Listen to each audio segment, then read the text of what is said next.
Bonjour et bienvenue dans la série Meet the Founder d'Impact Lab dédiée aux startups agritech. Aujourd'hui, j'ai eu le plaisir d'échanger avec Hamza Rakha, cofondateur de la startup Sowit, qui permet aux agriculteurs africains d'améliorer leur productivité et leur prise de décision en ayant un meilleur accès à l'information. Je vous laisse tout de suite découvrir nos échanges. Bonjour Hamza, merci d'être avec nous pour parler de ta startup Sowit. Est-ce que tu peux nous décrire Sowit en quelques mots? Bonjour, merci pour l'invitation. Donc, Sowit est une startup qui fournit des outils d'aide à la décision aux agriculteurs en Afrique. Ça veut dire qu'au quotidien, on traite un certain nombre de données pour accompagner les agriculteurs pour optimiser leurs opérations les plus critiques, comme l'irrigation, la fertilisation, la date de récolte, l'estimation du rendement. Et ceci passe notamment par le traitement de l'imagerie aérienne, satellite, et par des algorithmes qu'on développe à Sowit afin d'aider l'agriculteur au quotidien à optimiser ses opérations et à intensifier durablement sa production.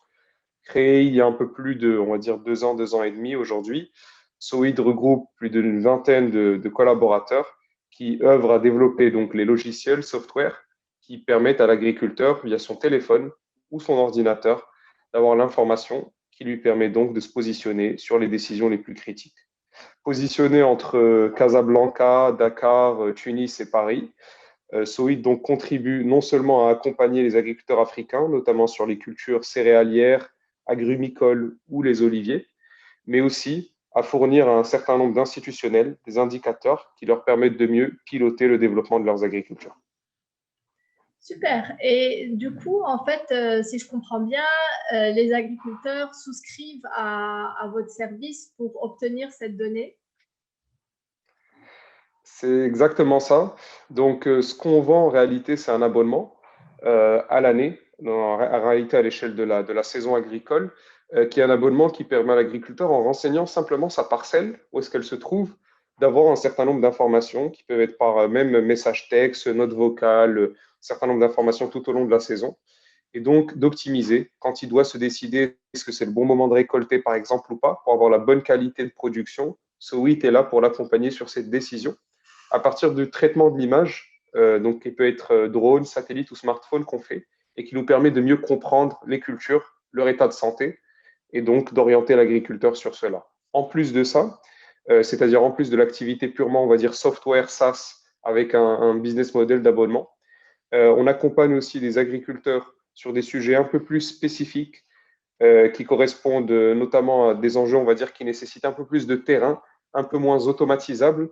Et par exemple, ça peut être l'enjeu du rendement, qui est un enjeu, en fait, l'agriculteur, au moment de vendre, il ne sait pas exactement quelle est sa production. Et donc là, on a des équipes qui, sur le terrain, récupèrent un certain nombre de données pour l'aider à connaître mieux sa production et donc à mieux la vendre. Ok, c'est vraiment très intéressant. Euh, Parle-nous un peu de ton parcours. Comment tu es arrivé à lancer ta startup agritech? Alors en fait, c'était une suite un peu logique, le lancement de Sowit. Le premier élément, c'est que j'étais déjà un peu dans cette industrie. Donc j'ai fait des études de commerce et ensuite j'étais assez tôt intéressé par le secteur de l'agriculture. Et donc j'ai cherché à le rejoindre, mais dans une dimension tech qui pour moi qui était un peu plus stimulante. Donc, j'ai travaillé dans ce secteur-là, notamment dans l'entreprise qui est leader du drone civil européen et qui avait toute une activité d'utilisation des drones civils sur des applications agricoles. En particulier, j'ai travaillé sur le marché africain où j'ai installé ces technologies-là dans plusieurs pays, Rwanda, Mauritanie, Burkina Faso, Sénégal, Cameroun, donc une quinzaine de pays où j'ai installé ces technos, principalement chez des institutions, ou des ministères de l'agriculture, par exemple, ou des agences de développement. Le deuxième élément, c'est que je me suis simplement rendu compte que le besoin des agriculteurs africains était différent, et en réalité différent de ceux des autres agriculteurs. Et même en Afrique, effectivement, il y a un certain nombre de nuances, mais il y a deux éléments qui sont très différenciants. Le premier, c'est qu'on a un agriculteur qui est très loin de réaliser son potentiel de rendement. Donc, dans le meilleur des cas, en Afrique, l'agriculteur réalise 65% de son potentiel de rendement. C'est-à-dire que s'il doit produire 10 tonnes, étant donné les conditions naturelles et les contraintes qui l'entourent, il produit 6,5. En France ou en Chine, quand l'agriculteur doit produire 10, il produit 8,5. Et donc, il y a une problématique d'actualisation d'un potentiel et c'est lié à la disponibilité de l'information. Donc ça, c'est le premier point. C'est que quand un agriculteur chinois dispose d'une information météo précise, l'agriculteur marocain, il a 11 applications mobiles qui sont installées sur son téléphone et il consulte les 11 pour se demander quelle est celle qui lui fournit la meilleure information. Le deuxième point qui est très différenciant chez l'agriculteur africain, c'est qu'il est très low-tech. Pas de machinerie, très peu de tracteurs, très peu d'intégration, très peu de pilotage, très peu d'IoT. Et donc, ça ne sert à rien d'aller lui plugger des choses qui sont extrêmement sophistiquées quand les goulots d'étranglement sont ailleurs. Et ces deux éléments-là font qu'on a un agriculteur qui a un potentiel et une marge de progrès énorme, mais en même temps des goulots qui sont importants dans la construction de ses opérations et qui imposent donc de designer des solutions, certes, qui prennent le meilleur du traitement, c'est-à-dire le meilleur de l'analyse des cultures, mais qui en même temps s'adaptent pour actualiser ce potentiel de rendement dans les conditions de culture et dans les contraintes qui existent au niveau de l'agriculteur. Et donc, c'est ça qui nous a donné, le deuxième point qui nous a donné la conviction qu'une entreprise qui était pluguée sur les besoins de l'agriculteur africain en particulier avait plus de chances de construire une relation durable et d'absorber des surfaces sous conseil, sous culture plus importantes. Et le troisième élément, c'est une dimension simplement de plaisir en réalité. C'est que avec le cofondateur et avec toute l'équipe, on prend beaucoup de plaisir à travailler sur une géographie africaine pour plusieurs raisons. Déjà, les interactions sont extrêmement enrichissantes parce qu'on a un agriculteur qui suit une manière de faire. Et autant on parle beaucoup d'agroécologie et de permaculture, le monde a beaucoup à prendre de l'Afrique parce qu'on a des agriculteurs qui refusent d'aller vers un certain mode de production productiviste et intensif dans lesquels les pays du Nord se retrouvent dans une impasse aujourd'hui. Il y a un plaisir à collaborer avec ces agriculteurs-là et aussi simplement un plaisir d'être dans une géographie en changement, en développement, avec dans des enjeux énormes sur la sécurisation du foncier, sur le défi alimentaire, sur le défi énergétique, sur l'interconnexion de ces challenges-là. Donc un plaisir d'être en tant que start-up non seulement dans un enjeu purement technique autour de son produit, mais dans un enjeu plus large, géopolitique, sur un continent en changement. Donc, c'est vraiment un aboutissement, si je comprends bien, cette démarche entrepreneuriale, c'est vraiment un aboutissement d'un parcours où finalement tu maîtrisais déjà extrêmement bien le sujet, la technologie et même ta cible finalement.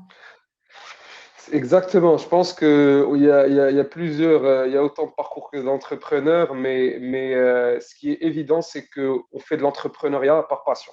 C'est-à-dire qu'on est sur des sujets qui ne sont pas forcément les plus bankable, pas forcément ceux sur lesquels on peut faire les exits les plus faciles, pas forcément ceux sur lesquels les produits sont les plus, on va dire, il n'y a pas d'autoroute. Les schémas de distribution sont assez difficiles à craquer. On pense aux problématiques de cash qu'on a dans l'agriculture, aux problématiques d'accès aux agriculteurs, aux problématiques simplement de user adoption sur des sujets software.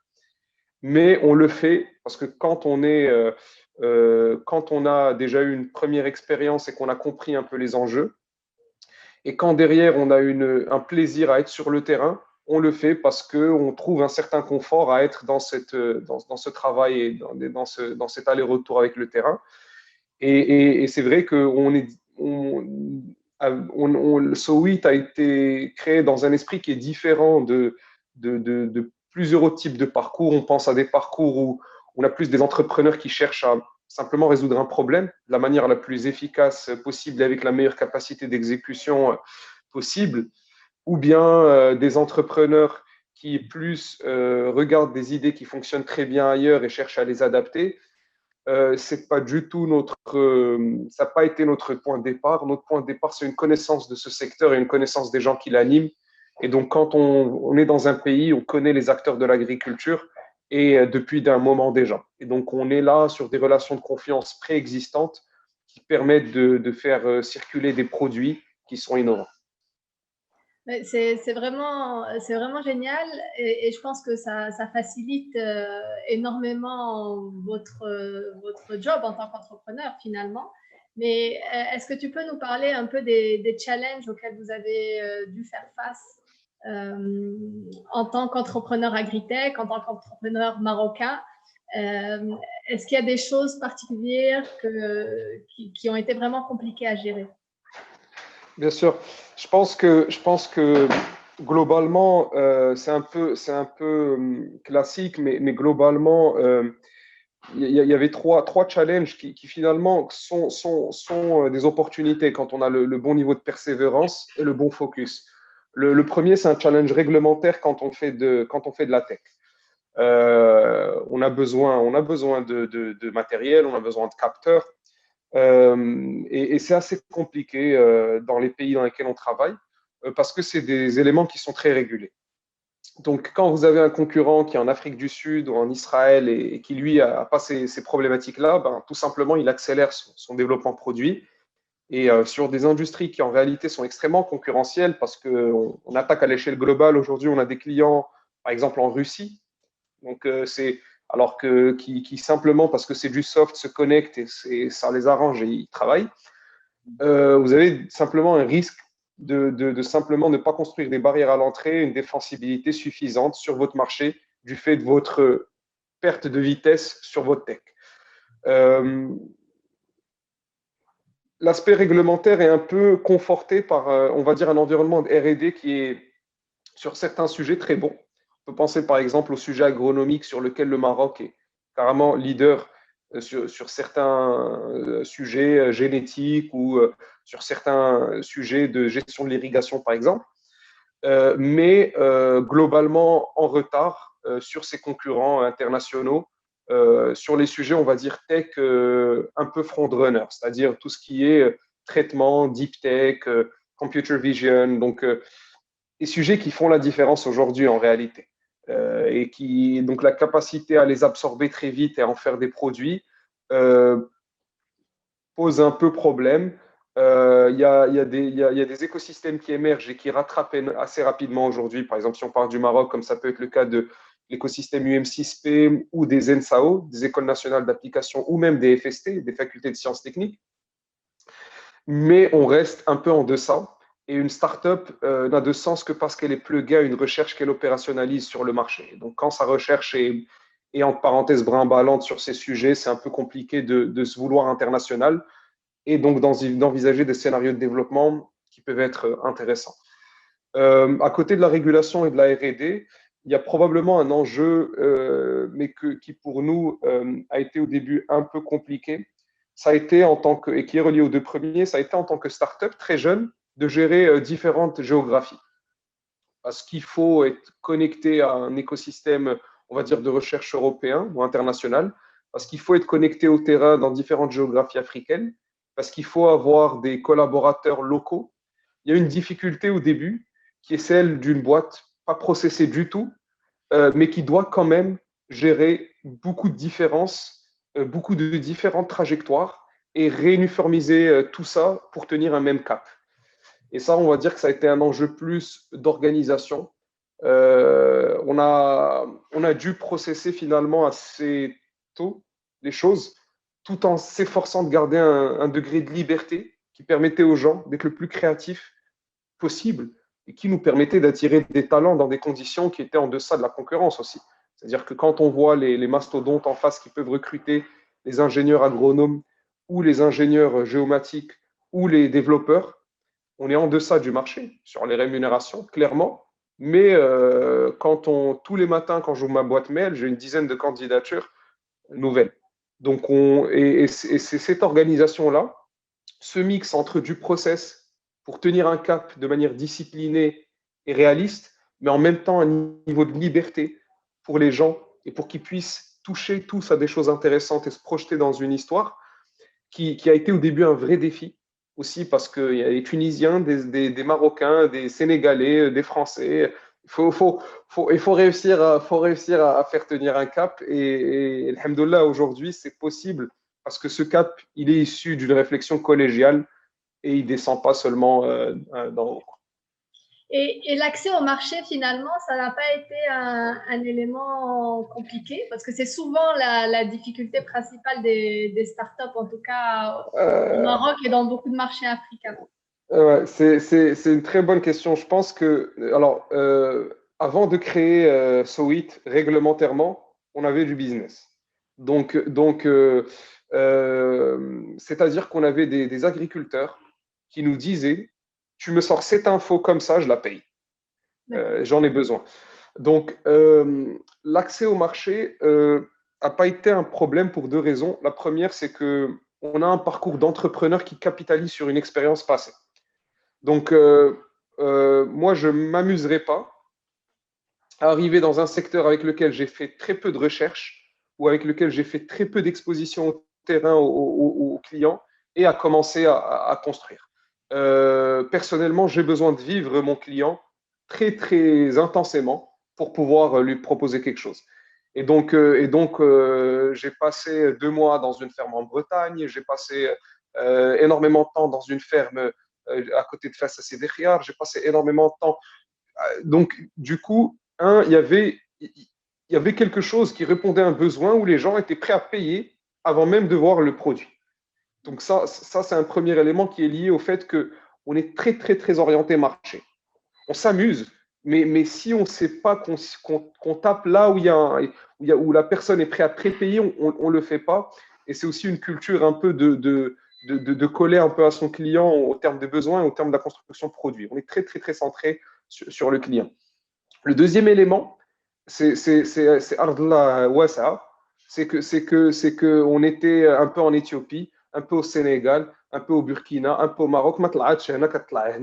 Donc, on avait une forme de diversification sur l'accès au marché qui faisait qu'on avait semé un peu partout et que quand un client appelait pour dire c'est un peu compliqué en ce moment, projets d'innovation sont un peu, ça passe pas, bah, le lendemain, le client dans l'autre pays, il appelait, il dit pour moi ça passe, vas-y, j'y vais. Et en réalité, ça, c'est lié au fait qu'on est sur un marché marocain qui est ce qu'il est sur sa taille. Bon, l'agriculture fait, bon an, mal an, 10 et 20% du PIB. Le service pèse 10% de ce PIB-là. On calcule assez facilement la taille du marché du service agricole. Le conseil relatif à ces opérations, c'est rapidement ce qu'il pèse. Et donc, c'est clair qu'en termes de ratio, on est sur du 1/20 vis-à-vis d'un marché français ou sur du 1,90 ou 1,100 vis-à-vis d'un marché canadien, par exemple. Mais le fait d'avoir très tôt diversifié, d'avoir considéré l'Afrique dans son ensemble, a fait que c'était relativement pérenne pour l'activité de se développer dans un premier temps. Ok, et aujourd'hui, Sowit en fait est basé à Station F à Paris. Euh, Est-ce que d'où est venu ce choix-là et qu'est-ce que ça vous apporte? En réalité, on n'a pas de base. J'aime pas trop définir, j'aime pas trop définir la base. On n'a pas de base. Je pense qu'on est on est un peu des enfants de la mondialisation. Et bien que amoureux du drapeau marocain, on n'a pas vraiment de base. On a 5 ingénieurs qui travaillent sur de la R&D en France, parce qu'on a un partenariat de recherche avec l'Institut de recherche qui est leader sur les sujets d'agronomie et de télédétection en France. On a une quinzaine de collaborateurs qui travaillent à Casa, mais qui en réalité, le bureau, il n'y a même pas le tiers qui est là tous les jours, parce que c'est des gens qui sont en permanence sur le terrain, sur les différentes géographies, principalement Souss Massa, le Gharb, l'Oriental et Chaouia Kala. Et on a 2 personnes au Sénégal et 2 personnes en Tunisie, donc qui assurent un volet commercial, mais aussi un volet d'adaptation des produits, qui puissent scaler dans les bonnes conditions et surtout assurer la bonne rétention. Donc je dirais que on est assez mobile, même si le Covid nous a un peu compliqué la tâche, mais on ne se définit pas vraiment. Il y a des entreprises dans tous ces pays-là et on avance au gré des opportunités, des évolutions de marché et de l'évolution de la tech.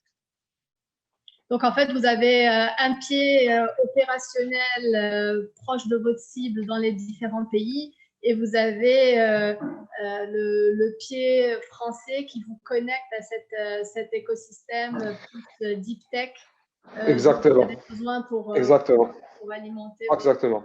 ce produit? En fait, personnellement, et ça c'est vraiment un avis personnel, je ne pense pas qu'on puisse faire de l'innovation sans être connecté à des chercheurs.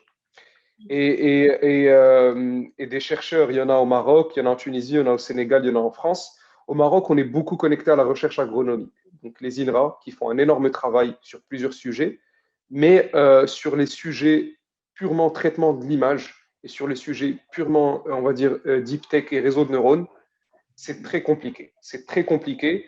D'ailleurs, l'état de l'art, il n'est même pas français, il est américain sur ce sujet. Et on est aussi connecté aux États-Unis qu'en France.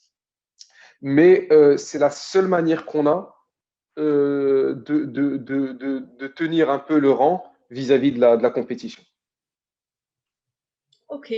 Et du coup, aujourd'hui, vous êtes déjà en mesure de mesurer l'impact que vous avez sur la productivité, sur peut-être l'optimisation des ressources, etc. Complètement.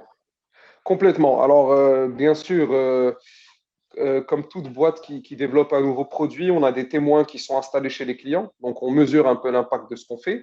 Et de toute façon, c'est la seule manière de garantir une rétention. Alhamdoulilah, Sowit n'a pas perdu un seul client d'une saison à l'autre depuis le début de ces opérations. D'un mois à l'autre pour certaines cultures, d'une saison à l'autre pour d'autres cultures. Mais en tout cas, les clients reviennent. C'est parce qu'on installe simplement des témoins ou sur une parcelle, on divise la parcelle en deux. L'agriculteur fait ce qu'il faisait d'habitude. Sur le reste, on pilote. On le fait de manière aléatoire avec différentes bandes. On a des protocoles assez complexes pour les analyses coûts-bénéfices. Et par exemple, sur les céréales, on fait gagner aux agriculteurs, en fonction de leur taille, en fonction de ce qu'ils cultivent, entre 600 et 3000 dirhams de marge nette additionnelle par hectare, tout en leur faisant économiser à peu près 20 kg d'engrais d'ammonitrate 33, donc un engrais azoté, par hectare, ce qui représente une économie additionnelle d'à peu près 300 dirhams par hectare, et ce qui représente surtout un gain pour l'environnement, parce que cet azote, ce serait tout simplement infiltré et ce serait retrouvé en nitrate dans l'eau qu'on boit. Donc, il y a effectivement des mesures qui sont réalisées et qui permettent de conforter les producteurs dans les gains qu'ils font en utilisant Sowit et qui nous permet, nous, d'augmenter les surfaces. Au Maroc, l'année dernière, Sowit a conseillé les agriculteurs sur plus de 30 000 hectares, qui représente déjà une surface assez importante en croissance, sans même évoquer Éthiopie, Tunisie, Sénégal, d'autres pays où on travaille. Et on a l'enjeu à ce niveau-là, c'est un, de montrer la valeur ajoutée pour le producteur, mais deux, c'est aussi d'essayer on va dire, de l'accompagner sur tous les sujets qui sont connexes aux nôtres. Donc en gros, on se retrouve en fait à dire à l'agriculteur, qu'est-ce que tu penses de fertiliser comme ça, d'irriguer comme ça? C'est lui qui a le pouvoir, donc nous ne sommes qu'un outil d'aide à la décision. Il apporte des indicateurs et il se décide en fin de compte. Mais aussi, nous sommes en mesure de l'aider quand il pense à investir dans un nouveau tracteur, de savoir ce qui lui apporte ce nouveau tracteur. Parce qu'on connaît très bien sa méthode de culture, ses rendements, ses travaux de sol, ses variétés. En fait, la donnée énorme que lui n'est plus en mesure de mobiliser à l'échelle d'une réflexion, nous, on est en mesure de la mobiliser pour lui et ça fait on envisage beaucoup d'autres tracks, d'autres produits qui ne sont pas relatifs simplement à l'accompagnement de l'agriculteur sur le terrain, mais relatifs à la mise à disposition, par exemple, de produits d'assurance ou relatifs à la mise à disposition d'autres services qui s'appuient sur les mêmes blocs techno et qui apportent un plus à ce producteur-là ou aux parties prenantes qui l'entourent et qui lui apportent une valeur ajoutée. Donc, en termes de prochaines étapes pour Sowit, c'est à la fois l'expansion commerciale, j'imagine, sur les différents marchés africains, et à la fois une évolution de la solution pour venir répondre à d'autres besoins que vous avez observés sur le terrain au niveau de vos clients. Exactement. Le bloc techno est toujours le même, le cœur techno est toujours le même. Et effectivement, ce cœur techno peut être mobilisé sur d'autres segments de marché et pour répondre à d'autres besoins.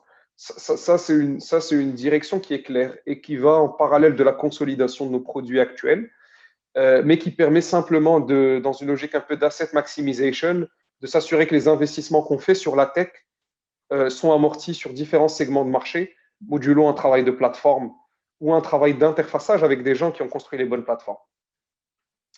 Par ailleurs, sur l'Afrique, qui est vraiment notre ambition et notre vocation, on est en accélération sur le Sénégal et dans un second temps la Côte d'Ivoire.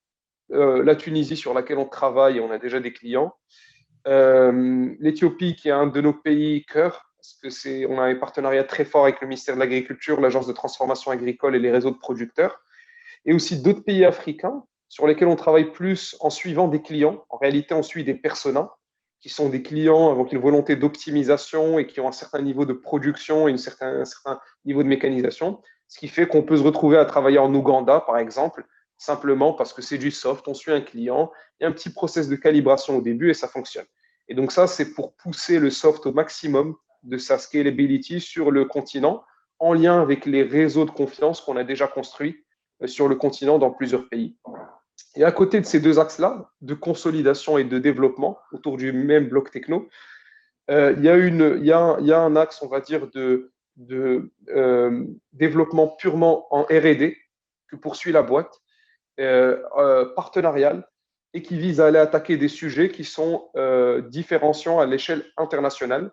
Et cet axe, il s'organise principalement autour d'un sujet, c'est le sujet du rendement. C'est-à-dire qu'aujourd'hui, l'agriculteur, à la fin de la saison, quand vous êtes par exemple un producteur de mangue au Sénégal, ce qui se passe, c'est que le pisteur vient sur vos terrains, vous dit, moi j'estime que tu as 120 tonnes. Vous pensez que vous en avez 170. Vous ne pouvez rien faire parce que c'est en coalition. Si vous ne vendez pas les 120, personne ne viendra acheter votre production et ça finira soit avec une difficulté de les placer sur les marchés locaux, soit ça finira même pas récolté. Donc il y a une vraie problématique de connexion production-marché autour de la donnée rendement, qui est la donnée qui met de l'ordre dans cette relation commerciale et qui est une donnée qui nécessite un travail de R&D très très fort, parce que c'est un travail qui nécessite non seulement d'entraîner des réseaux de neurones avec énormément de data sur le terrain, et par exemple, cette année au Maroc, on collecte de la donnée sur plus de 15 000 arbres d'agrumes. Quand on dit on collecte de la donnée, c'est-à-dire que ces arbres-là sont pris en photo, les fruits sont comptés, pesés. C'est un travail qui est énorme sur le terrain pour entraîner les algos. Et en même temps, sur l'entraînement des algos, on travaille sur des logiques d'embarquement de réseaux de neurones sur des smartphones low-tech. C'est-à-dire dans quelle mesure quelqu'un qui a un téléphone qui date de 10 ans peut prendre une photo de son arbre et avoir son rendement immédiatement. Et donc, c'est des sujets qui sont très à l'état de l'art, des verrous tech assez solides, très différenciants, mais qui peuvent permettre à Sowit, parce qu'elle a la compétence de mobiliser de l'information sur le terrain très rapidement, de se construire une position sur le marché qui soit assez stable et différenciante à une échelle internationale. Écoute, moi en tout cas, ça me donne vraiment envie de voir ça. Et je te souhaite beaucoup de courage et de succès dans ces développements. Pour conclure, est-ce que tu aurais un conseil à donner à des aspirants entrepreneurs agritech marocains? Le seul conseil que je donnerais, et c'est peut-être le plus bateau, mais c'est celui qui fonctionne le mieux, c'est de persévérer. C'est qu'on nous a sortis par la porte, on est entré par la fenêtre, on nous a sortis par la fenêtre, on est entré par la cheminée, on a fini par entrer par l'évier, mais avant que ça fonctionne, avant que ça commence à fonctionner, parce que ça ne fonctionne jamais vraiment, c'est toujours en construction, mais avant que ça commence à fonctionner, il y a beaucoup, beaucoup d'objections. On est dans un pays qui a une potentialité énormissime, mais où le sens de l'objection est un peu surdéveloppé. On vous dit, les drones, c'est impossible. Non, non, non, c'est impossible, ça sert à rien. Les capteurs, c'est impossible. Un agriculteur, il va acheter une donnée d'irrigation, mais non, c'est pas possible. Et donc, aujourd'hui, quand je me connecte sur la plateforme, j'ai des clients qui font 5 hectares, 6 hectares, des petits agriculteurs qui commandent, qui payent en avance. Donc, je pense qu'il faut s'entourer des gens qui sont doueurs, qui sont orientés vers le résultat, qui s'en foutent un peu des conventions et des objections. Et je pense que c'est très, très, très important. Parce qu'il y a tellement de challenges à lever que si on n'a pas le bon mindset de persévérer, c'est très compliqué. C'est très compliqué. Et je pense que relié à cette persévérance, il y a une notion de focus. On ne peut pas persévérer, faire du conseil à gauche, à droite, travailler dans ça et dans ça et dans ça et vouloir craquer un marché. Moi, ça me semble, à moins d'être un génie ou à moins d'avoir des compétences ou ce qu'on n'avait pas. Et lié aussi à la persévérance, il y a le fait de trouver un peu dans l'écosystème marocain des gens qui vous apportent de la bonne énergie. Et je pense que c'est très important de, bien s'entourer, pousser, ne jamais s'avouer vaincu et aussi se donner les moyens de ne pas s'avouer vaincu. Et donc ça suppose une frugalité, ça suppose... Bon, il y a beaucoup de choses qui tournent autour, mais en tout cas, sur la persévérance, si un projet, il lui faut 2 ans pour émerger en réalité dans nos pays. Et quand je rencontre des entrepreneurs qui 6 mois plus tard me disent que ça ne fonctionne pas, j'y crois pas en fait. J'y crois pas. On a tellement de niches et tellement de potentialités que les marchés ne demandent qu'à être cassés. On a tellement de monopoles et tellement de capitalisme de rente que la réalité, c'est qu'il faut juste pousser et à un moment, vous captez une partie de ce marché-là.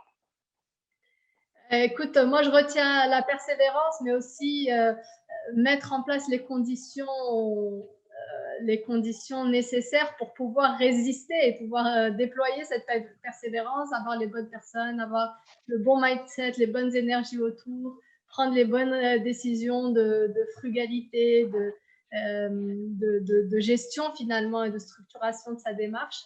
Hamza, merci beaucoup pour cet échange. C'était vraiment très, très intéressant. Je souhaite beaucoup de succès à Soul. Merci, avec plaisir. À très bientôt. À bientôt.